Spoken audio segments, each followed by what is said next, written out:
Have you heard of kintsugi? It's a cool Japanese art where they fix broken pottery with gold.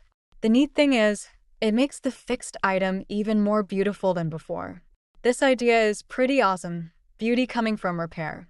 It's like saying, hey, this thing got broken, but now it's even cooler. I tried doing something like this myself. This year, I didn't just fix cups. I also repaired a paper lamp and some old shoes. Now, some people might look at my fixed stuff and think it doesn't look great. But you know what? I think they're beautiful. Why? Because I put my heart into fixing them. I did my very best, and that's what counts. It's not about being perfect. It's about the effort and care you put into things. What do you think about this idea? Have you ever fixed something and felt proud of it, even if it wasn't perfect? This is our coffee break. Please subscribe to the channel for new minimalism videos every day. Thanks! Kintsugi is a really cool old Japanese art. It's all about fixing broken pottery in a special way. Instead of trying to hide the cracks, they use a shiny mix of lacquer and metals like gold or silver to put the pieces back together. The awesome thing about kintsugi is that it makes broken things even more beautiful than they were before. It's like saying, hey, this got broken, but now it's a work of art. I love this idea because it shows that fixing something can actually make it more special. This year, I decided to try something similar. I didn't just fix cups. I also repaired a paper lamp and some old shoes. Now, some people might look at my fixed stuff and think, that doesn't look great. Here's a simple but important tip. Get rid of trash right away. In Japan, we have a saying that's kind of like birds of a feather flock together in English.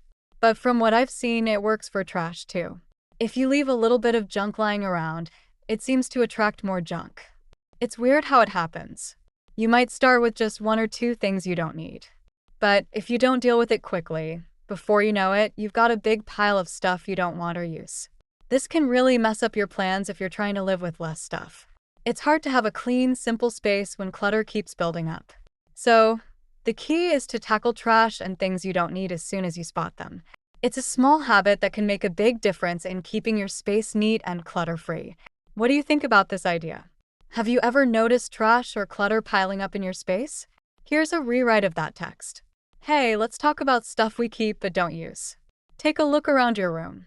Do you see? Clothes you never wear? Stationery just sitting there? Books you haven't opened in ages? If you do, it might be time to think about getting rid of them. You could throw away things that are too old or worn out. Sell stuff that's still good. Donate items someone else might use. I know what you're thinking, but what if I need it someday? Trust me, I've been there. But here's the thing, that someday usually never comes. I've kept things for years thinking I'd use them, but I never did. After 2 years of not touching something, I ended up just throwing it away anyway. So, if you've got things you haven't used in a long time, why not clear them out now? It'll free up space and might even make you feel better. Plus, someone else might really need what you don't use. What do you think? Are there things in your room you could let go of?